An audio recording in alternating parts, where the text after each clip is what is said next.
Good morning everyone. So today we will discuss few more MCQ exercise of your chapter life processes from Pradeep's edition. So the first question is, here is your first question. Each stomatal pore is guarded by, her stomatal pore आपका guarded by किससे guard होता है? तो बच्चे यहाँ पर देखिए, अगर आपको क्वेश्चन ये दिया हो कि स्टोमेटा किससे गार्ड है, तो ये कंप्लीट स्टोमेटा की स्ट्रक्चर है और स्टोमेटा को सराउंड करते हैं आपके एपिडर्मल सेल, ओके। बट यहाँ पर कहा है आपका स्टोमेटल पोर को कौन गार्ड कर रहा है, तो ये जो सेंटर में आपका प्रेजेंट होता है, दिस इज योर, इसे हम कहते हैं स्टोमेटल पोर, या फिर इसी को हम यहाँ पर टर्म देते हैं क्या, स्टोमा। सो अगर क्वेश्चन आपसे पूछा जाए कि स्टोमा या स्टोमेटल पोर को कौन गार्ड कर रहा है, तो इसे आपका गार्ड करने का काम कर रहे हैं these cell which are called your guard cell. तो ये गार्ड सेल आपके जो हैं गार्ड करने का काम करते हैं। तो यहाँ पर राइट ऑप्शन आपका क्या आएगा, गार्ड सेल। अब बाकी ऑप्शंस देख लेते हैं। सब्सिडरी सेल क्या होते हैं, तो बच्चे यहाँ पर इन्हीं गार्ड सेल को जो पेरेन्काइमा सेल सबसे पहले सराउंड करते हैं, these are your subsidiary cell. तो गार्ड सेल को कवर करने वाले आपके सेल सब्सिडरी सेल कहलाते हैं। एंड आफ्टर सब्सिडरी सेल आपके जो सेल्स प्रेजेंट होंगे, ये आपके सारे सेल्स आपके क्या कहलाएंगे, एपिडर्मल सेल कहलाएंगे। तो इसके बाद वाले सारे सेल आपके एपिडर्मल है। एक ऑप्शन है आपका ट्राइकोम क्या होता है, तो ट्राइकोम आपने कभी पढ़ा होगा कि अगर किसी स्टेम की, जैसे हम ट्रांसफर सेक्शन ड्रॉ करते हैं ना, तो मान लो ये आपका स्टेम का ट्रांसफर सेक्शन है, तो ट्रांसफर सेक्शन जब हम स्टेम का ड्रॉ करें, इसमें अगर कोई एपिडर्मल सेल एक्सटेंड होकर हेयर लाइक स्ट्रक्चर बनाए, जनरली आपका हेयर लाइक स्ट्रक्चर जो है वो रूट्स में होता है, जिसे हम रूट हेयर कहते हैं। बट अगर आपको स्टेम में कोई हेयर लाइक स्ट्रक्चर दिख रहा है, then that hair like structure is your trichome, okay.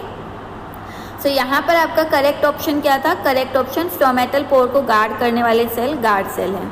Now the next question, the colour of guard cell is. अब यहाँ पर पूछा ये जो गार्ड सेल है वो आपके किस कलर के होंगे, तो गार्ड सेल का कॉम्पोजिशन देख लेते हैं। गार्ड सेल में सबसे पहले चीज़ इसकी इनर लेयर होते हैं हाईली थिक। ये छोटे छोटे पॉइंट है जो आपको पता होने चाहिए। तो इनर लेयर होती है हाईली थिक और outer layer compare to inner आपकी होती है थिन। अलॉन्ग विद दैट यहाँ पर इसका खुद का न्यूक्लियस प्रेजेंट होगा एंड आपके पेरीफेरी पर यहाँ अरेंज होते हैं सारे क्लोरोप्लास्ट। तो क्लोरोप्लास्ट आपको पता है ग्रीन पिगमेंट कैरिंग प्लास्टिड होते हैं। सो यहाँ पर आपका, क्योंकि यहाँ क्लोरोप्लास्ट प्रेजेंट है, आपकी ग्रीन पिगमेंट है, तो यहाँ पर कलर आपका क्या होगा, green.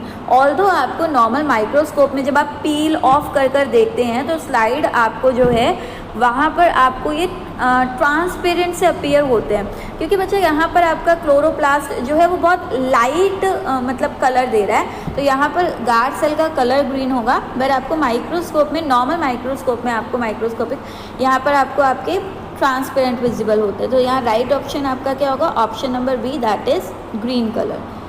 Now the third question, guard cell are usually, guard cell आपकी यूजुअली शेप की बात की गई है, तो गार्ड सेल आपके मोनोकोट्स में भी है एंड डाइकॉट में भी है। डाइकॉट के अंदर आपके जो गार्ड सेल हैं वो होते हैं आपके किडनी शेप, ठीक है। यहाँ पे इन्होंने कोई पर्टिकुलर बोला नहीं है कि आपका मोनोकोट बताना है या डाइकॉट, ठीक है, तो हम ऑप्शन से उठाते हैं। और मोनोकोट में होते हैं आपके डम्बल शेप, तो दो ही शेप है आपके, मोनोकोट में डम्बल और डाइकॉट में किडनी शेप, ओके। सो यहाँ पर डम्बल तो कहीं दिया नहीं हुआ है, तो पियर, रेक्टेंगुलर, स्फेरिकल, ये सारे ऑप्शन आपके हो गए रॉन्ग और आपका करेक्ट आंसर क्या होगा, किडनी शेप। अब आपको पता होना चाहिए ये किस गार्ड सेल की हम बात करें when we are talking about dicot plant, और अगर हम मोनोकोट देते तो हम यहाँ डम्बल बोलते, okay. Now the next question, Mohit prepare temporary mount of a leaf peel and draw the following diagram, the missing part of the diagram is. Mohit ने एक टेम्पररी माउंट बनाया है पील का। आपने 9th क्लास में बच्चा माउंट बनाना सीखा होगा, ठीक है, मैं एक्सप्लेन कर दूंगी नेक्स्ट क्वेश्चंस में। तो यहाँ टेम्पररी माउंट बनाया उन्होंने और यहाँ पर उन्होंने उसे माइक्रोस्कोप के नीचे देखा और ड्रॉ किया। तो यहाँ पर ड्रॉ करते हैं उन्होंने कौन सा पार्ट यहाँ पर मिस कर दिया है, चलिए देख लेते हैं। ऑप्शंस से हम इस आंसर को करेंगे, ठीक है। तो यहाँ देखिए आपका पहला है एपिडर्मल सेल। अभी मैंने बताया गार्ड सेल के जस्ट अराउंड जो होंगे वो सब्सिडरी है, और सब्सिडरी के अराउंड ये जो ड्रॉ किए हुए उन्होंने ये आपके एपिडर्मल है। तो ये तो डायग्राम में आपको दिख रहा है, ठीक है, ये कट हो गया। देन इनका गार्ड सेल भी बच्चा ये बनाए हुए हैं दीज किडनी शेप, ये आपके क्या है गार्ड सेल, तो ये भी ऑप्शन कट हो गया। देन न्यूक्लियस, अब न्यूक्लियस देखो गार्ड सेल में ये जो पोर्शन है यहाँ पर आपका, इसमें ये रहा, दोनों में आपका न्यूक्लियस दिखाया हुआ है, यहाँ पर आपका सब्सिडरीज में भी दिखाया हुआ है, तो न्यूक्लियस को भी हम कट करते हैं। अब आया क्लोरोप्लास्ट, तो हमने बात की थी गार्ड सेल आपका जो है वो ग्रीन कलर का है, क्योंकि इसके पेरिफेरी पर क्या अरेंज होते हैं, पेरिफेरी पर आपका क्लोरोप्लास्ट अरेंज होते हैं। तो यार राइट ऑप्शन आपका क्या आएगा, क्लोरोप्लास्ट इसमें मिसिंग है। So the right option is D option. Now the next question, tick the correct statement. आपको करेक्ट स्टेटमेंट यहाँ पर मार्क करना है। Stomata are always surrounded by subsidiary cell, कि स्टोमेटा जो हैं वो ऑलवेज सराउंडेड होते हैं सब्सिडरी सेल से। बिल्कुल गलत, स्टोमेटा आपके एपिडर्मल से सराउंडेड होते हैं, एपिडर्मल से सराउंडेड होंगे, ठीक है। Then stomata are absent in the leaves of submerged aquatic plant, कि जो सबमर्ज्ड एक्वेटिक प्लांट होते हैं उनमें स्टोमेटा जो है वो एब्सेंट होगा। चलो एक बार अज्यूम कर लेते हैं, हमें ये स्टेटमेंट नहीं पता, हम छोड़ देते हैं, ठीक है। Stomata are absent in the leaf of free floating plant, बिल्कुल गलत है। देखो स्टोमेटा तो वैसे गैसेज एक्सचेंज कराना है तो हर जगह होंगे, तो यहाँ बिल्कुल एब्सेंट बता दिया। पहली बात तो ये स्टेटमेंट आपकी सबमर्ज प्लांट पे ना बिल्कुल हो सकता है। यहाँ पर स्टोमेटा एब्सेंट है leaf of free floating plant. Free floating plant आपके वो प्लांट होते हैं बच्चा जो वाटर पर आपके कहीं अटैच नहीं है, वाटर करंट के साथ फ्लो कर रहे हैं। तो यहाँ पर तो आपके लीव्स के अंदर स्टोमेटा प्रेजेंट होता है। आपकी जो लोअर लीफ होंगी उसमें थोड़ा कम मिलेगा, अपर जो लीफ होगी वहाँ ज़्यादा अपीयर होता है। देन नेक्स्ट है guard cell are absent in some stomata, तो ऐसा कहीं पर भी नहीं है कि स्टोमेटा में गार्ड सेल ही आपके एब्सेंट हो जाए। तो ये स्टेटमेंट और ये स्टेटमेंट यानी कि ए और डी तो बिल्कुल आपकी क्या है इनकरेक्ट। अब हमें चूज़ करना है इन दोनों में से।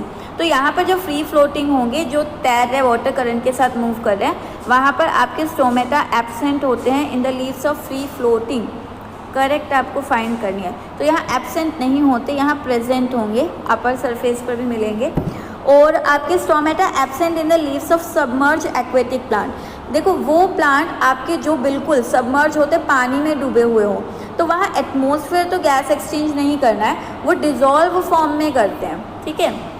तो डिज़ोल्व फॉर्म में पानी के साथ डायरेक्ट डिफ्यूज़ हो जाते हैं गैसेस, तो वहाँ पर आपका आप अज्यूम कर सकते हो वहाँ पर आपके स्टोमेटा जो है एब्सेंट है।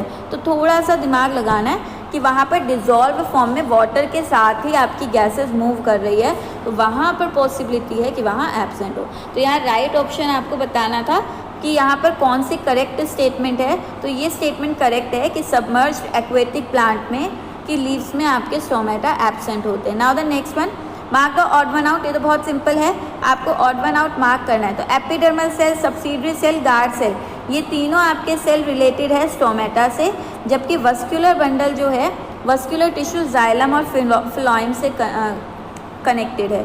तो यहाँ पर ये सारे आपके एक ही टिश्यू का पार्ट है, एक ही सेल्स का पार्ट है स्टोमेटा का। तो यहाँ राइट आंसर क्या आ जाएगा, वस्कुलर बंडल इन सब में डिफरेंट है। Next one, more stomata are present in, ज़्यादा स्टोमेटा आपके कहाँ पर प्रेजेंट होंगे, तो आपके ऑप्शंस पर आ जाते हैं। पील ऑफ फ्लावर पेटल पढ़ लेते सारे। Lower epidermis of dorsiventral leaf, upper epidermis of dorsiventral leaf and potato epidermis. तो इनमें से ज़्यादा स्टोमेटा आपके कहाँ प्रेजेंट होते हैं, तो बच्चा यहाँ पर डॉर्सी वेंट्रल लीफ की हमने बिल्कुल पढ़ी हुई है कि डॉर्सी वेंट्रल लीफ जो होते हैं, डॉर्सी वेंट्रल का टर्म होता है ऐसी पत्तियाँ जहाँ पर आप देखो कि ऊपर जो है वो आपको डार्क दिख रही हो और नीचे लाइट, यानी ऊपर और नीचे की जो लैमिला है वहाँ पर आपको वेरिएशन दिख रहा है कलर में, तो उसे हम डॉर्सी वेंट्रल लीफ कहते हैं। डॉर्सल सरफेस अलग हो, वेंट्रल सरफेस का कलर अलग हो। तो वहाँ पर बिल्कुल करेक्ट है कि आपका जो लोअर सरफेस होता है, लोअर एपिडर्मिस होती है, वहाँ पर आपके स्टोमेटा जो हैं वो ज़्यादा होते हैं, ठीक है। आइसोबाइलेटरल एक लीफ होती है, आइसोबायलेटरल हम मोनोकोट की लीफ को भी कहते हैं, ठीक है। तो आइसोबायलेटरल जहाँ पर आपका ऊपर और नीचे दोनों सरफेस पर सेम कलर हो वो आपकी आइसोबायलेटरल होती है। तो बच्चे आइसोबायलेटरल में आपका स्टोमेटा इक्वली डिस्ट्रीब्यूटेड होंगे, ये पॉइंट आप याद कर सकते हो, नया पॉइंट आया। डॉर्सी वेंट्रल लीफ आपके डाइकॉट की होती है, डाइकॉट की लीफ को ही हम डॉर्सी वेंट्रल कहते हैं, और मोनोकोट्स की लीफ को हम आइसोबायलेटरल कहते हैं, क्योंकि वो दोनों, आइसो मतलब होता है सेम, तो वो ऊपर नीचे दोनों तरफ सेम कलर की दिखती हैं। Then the next is temporary mount of leaf peel is prepared in, ये आपने 9th क्लास में किया है माउंटिंग करना। यहाँ पर करते क्या है, कोई भी आपने लिया होगा, अनियन ली होगी, उसकी आपने पील ऑफ की, ठीक है, पील निकाली। पील निकालने के बाद आप क्या करते हैं, इस पील को ये आप पेट्री डिश रखते, पानी भरकर रखते हैं और पील निकाल कर आपने यहाँ प्लेस कर दी। क्यों करते हैं, अगर आप एटमॉस्फेयर में रखोगे तो इससे सारा पानी निकल जाएगा और ये श्रिंक हो जाएगी, सिकुड़ जाएगी इस तरह से। आपकी पील को आपको बिल्कुल फ्रेश रखना है कि वहाँ के सेल्स जो हैं वो आपको अच्छे से स्प्रेड दिखे, तो उसे टर्जिड रखना पड़ेगा, इसलिए आप पानी में रखते हो। फिर आपने क्या किया, यहाँ से इस पानी से इसे निकाला और यहाँ पर आपकी एक डाई होती है रेड कलर की, जिसे हम कहते हैं सैफ्रेनिन। सैफ्रेनिन के अंदर आप इसे स्टेन करते हैं, ठीक है। सैफ्रेनिन में कुछ मिनट्स के लिए आपने जब स्टेन की तो सैफ्रेनिन की वजह से आपकी पील आपको रेड कलर की दिखेगी, ओके। फिर यहाँ पर आप क्या करते हैं, अपनी स्लाइड लेते हैं, यहाँ पर एक ड्रॉप आप ग्लिसरीन की डालते हैं, उस पर अपनी पील को रखते हैं, ओके। पील को प्लेस किया, उस पर कवर स्लिप रखते हैं और फिर इसे ऑब्जर्व करते हैं माइक्रोस्कोप में। तो ये आपका होता है टेम्परेरी माउंट ऑफ लीफ पील, ठीक है। सो यहाँ पर अब देखा जाए तो देखो, nail polish, Canada balsam, alcohol, ये हमने कुछ यूज़ नहीं किया। अल्कोहल आप यूज़ करते हैं जब आप प्रिपेयर कर रहे हो परमानेंट स्लाइड, ठीक है, तो वहाँ पर अल्कोहल का यूज़ किया जाता है। तो यहाँ पर सिर्फ हमने डाइल्यूट ग्लिसरीन का यूज़ किया है, और ग्लिसरीन का यूज़ भी आपकी जो पील है उसे मॉइस्ट रखने के लिए किया जाता है, ठीक है। जब आप उसे ऑब्जर्व करें माइक्रोस्कोप के अंडर तो वो आपकी श्रिंक ना हो, तो यहाँ राइट ऑप्शन क्या आएगा, डाइल्यूट ग्लिसरीन का आप यूज़ करते हैं। Then the next is red pigment anthocyanin is filled in. अब देखो, यहाँ पर आपके बहुत तरह के पिगमेंट होते हैं, आपको नाम दे सकते कंफ्यूज करने के लिए, जैसे इन्होंने दे दिया रेड पिगमेंट है एंथोसाइनिन, इसी तरह से आपका कैरेटिनॉइड्स होंगे, देन आपका नाम दे देंगे ज़ैंथोफिल होंगे, देन आपका यहाँ पर नाम दे देंगे ल्यूस, कैरेट में भी मिलता है। तो यहाँ पर इस तरह के आपके डिफरेंट पिगमेंट्स के नेम आपको दे सकते हैं, बट आपको यहाँ कंफ्यूज नहीं होना है। यहाँ पर आपको हिंट मिली हुई है इसमें, यहाँ देखो इन्होंने दिया रेड पिगमेंट, आप इस वर्ड को नहीं जानते काट दो। तो इन्होंने कहा रेड पिगमेंट आपका फिल्ड होता है इन द, कहाँ पर, इन द, ऑप्शन देख लेते हैं आप, in the dash of epidermal cell, epidermal cell के किस पार्ट में, तो यहाँ पर ऑप्शन देखते हैं। अब ऑप्शन के अकॉर्डिंग यहाँ पर देखिए क्या आएगा आपका, यहाँ पर क्लोरोप्लास्ट दिया हुआ है। क्लोरोप्लास्ट तो बच्चा ग्रीन पिगमेंट होता है ना, क्लोरोप्लास्ट तो आपका ग्रीन पिगमेंट होता है, तो यहाँ ग्रीन तो आपका दिख नहीं रहा है। फिर माइटोकॉन्ड्रिया, माइटोकॉन्ड्रिया में तो पिगमेंट की बात ही नहीं होती, न्यूक्लियस में भी नहीं होती, तो फिर हम वैक्यूल को ही ले सकते हैं। वैक्यूल आपके स्टोरेज ऑर्गेनली होते हैं, तो आप यहाँ पर मोर एक्यूरेट क्या लेंगे, वैक्यूल के अंदर आपका ये पिगमेंट फिल होंगे। सो यहाँ राइट ऑप्शन क्या आ जाएगा, वैक्यूल आ जाएगा, ठीक है। सो आपका करेक्ट आंसर डी होगा। Now the next question,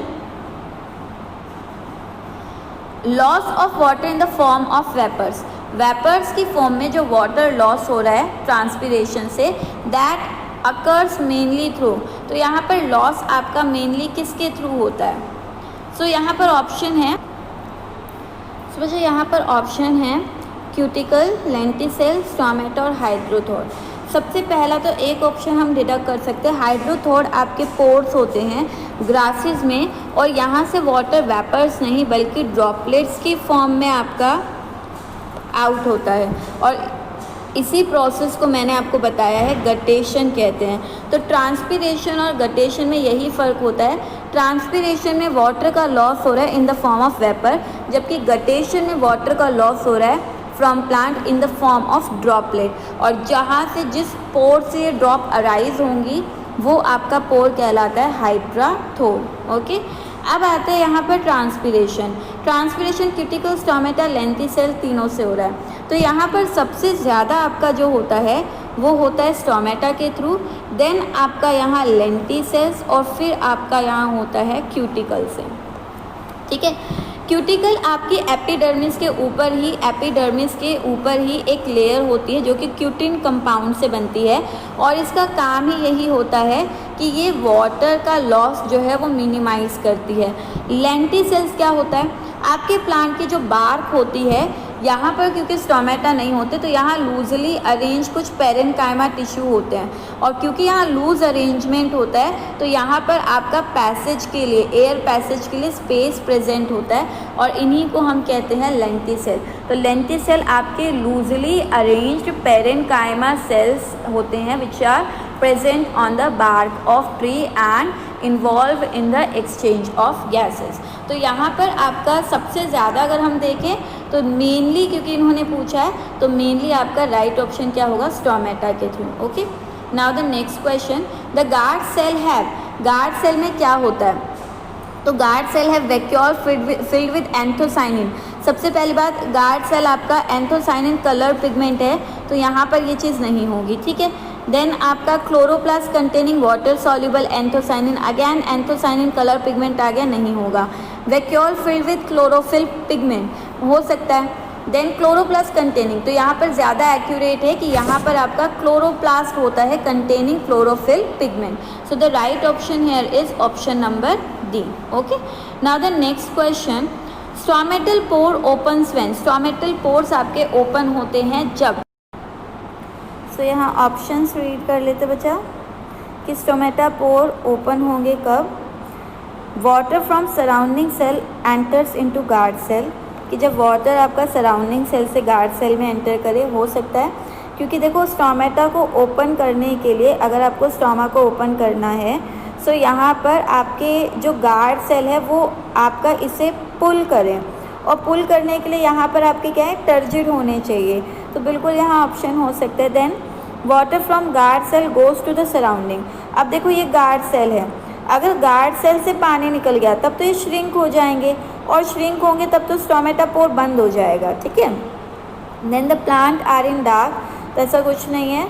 then आपका no movement of water occur between guard and surrounding, अब यहाँ पर अगर आपका वाटर का मूवमेंट हो ही नहीं रहा है तो यहाँ पर आपका ये जो है नॉर्मल कंडीशन में रहेंगे, यानी कि एक ऐसा सिस्टम डेवलप कर दिया हमने आइसोटोनिक सा कि ना वाटर अंदर आए ना वाटर बाहर जाए, तो इस कंडीशन में तो प्लांट ज़्यादा टाइम तक सर्वाइव नहीं कर पाएगा, ज़्यादा दिन तक। तो यहाँ राइट ऑप्शन है कि जब आपका वाटर सराउंडिंग सेल से एंटर करे, कहाँ पर, गार्ड सेल में। Okay, so the right option is कि वाटर सराउंडिंग सेल से, यानी कि ये है आपका दीज आर गार्ड सेल, तो ये सराउंडिंग सेल से जब वाटर यहाँ पर आएगा तो ये वाटर जो है इस वॉल पर प्रेशर एक्सर्ट करेगा, and because of that pressure जो वॉल है, इनर वॉल है, वो आउटसाइड की तरफ आपका पुल होगी और ये स्टोमेटा ओपन हो जाएगा। सो the right option is a. Now the next question, each stoma opens into a small, her stoma आपका ओपन होता है किस में, तो बच्चा यहाँ पर ये स्टोमा होता है। ओके, और स्टोमा के जस्ट बीनीथ, अब वो हम 3D में नहीं दिखा सकते, जस्ट बीनीथ जो है ये आपको ध्यान रखना पड़ेगा, सबस्टोमल एयर चेम्बर होता है। सबस्टोमल यानी स्टोमेटा के जस्ट नीचे आपका एयर चेम्बर मिलेगा। Okay, now the next question, the main process involve in loss of water vapour through stomata, यहाँ पर वाटर वेपर का लॉस हो रहा है स्टोमेटा के थ्रू, तो मेन आपका क्या होगी, देखो इम्बाइबेशन आपने 9th में पढ़ा होगा। इम्बाइबेशन तो हम कहते हैं जब कोई सॉलिड जो है वो वाटर को ट्रैप कर रहा हो, एब्जॉर्ब कर रहा हो। सो जैसे हम बात करते हैं रेजिन्स, आपके जो किशमिश होते हैं उसे आपने पानी में रखा, तो ये सॉलिड मॉलिक्यूल है, ये पानी को क्या करेगा, इम्बाइब करेगा, एब्जॉर्ब करेगा, तो ये प्रोसेस इम्बाइबेशन होती है। इसी तरह लकड़ी का दरवाज़ा है आपका, और लकड़ी के दरवाजे पे जब बारिश का पानी लगता है, रेन वाटर लगता है, तो ये स्वेल हो जाता है, तो यहाँ पर सेल स्वेल हो रहे हैं। लेकिन आपके सॉलिड ऑब्जेक्ट्स की बात करते हैं, then that is your imbibition. Osmosis आपको पता है वाटर का movement from through semi permeable membrane, and एक है डिफ्यूजन। डिफ्यूजन मेनली हम गैसेस के लिए कहते हैं, लेकिन बच्चे डिफ्यूजन आपको कभी बताया तो मॉलिक्यूल का मूवमेंट होता है। मॉलिक्यूल में मेनली हम गैसेस की बात करते हैं, बट यहाँ सॉल्यूट भी मूव कर सकते हैं। और ज़्यादातर सेल्स में जहाँ पर सेल टू सेल मूवमेंट की बात हो रही हो, यानी कि स्मॉल डिस्टेंस पर कुछ चीज़ आपकी ट्रांसफ़र हो रही है, तो वहाँ ज़्यादातर आपका डिफ्यूजन अकर होता है। तो यहाँ राइट ऑप्शन डिफ्यूजन आएगा। Okay, so the right option is diffusion. Now the next question, while preparing a temporary stain mount of leaf epidermal peel the extra stain is removed। अब अगेन यहाँ पर temporary mount है, आपको पता है आपने यहाँ स्लाइड रखी और स्लाइड पर आपने क्या किया, या तो स्लाइड पर आप एक ड्रॉप स्टेन रख दीजिए, या फिर आपने यहाँ पर क्या किया, अपने टिश्यू को, अभी लास्ट क्वेश्चंस में मैंने आपने बताया कि आपने अपने टिश्यू को कहाँ, सैफ्रन एंड स्टेन में ट्रांसफ़र किया, और फिर यहाँ से आपने टिश्यू निकाल कर ये स्लाइड पर प्लेस किया। तो अगर यहाँ पर ज़्यादा स्टेन है तो आप क्या करते हैं, ब्लॉटिंग पेपर इसके ऊपर रख देते हैं और उससे टिश्यू से आप यहाँ एक्स्ट्रा स्टेन रिमूव कर सकते हैं। ठीक है, तो यहाँ पर आपका क्या होगा, आप फिल्टर पेपर से सोक करके यहाँ पर एक्स्ट्रा स्टेन को रिमूव कर सकते हैं। Okay, so this is all for today. Next question we will discuss in the next classes. Thank you.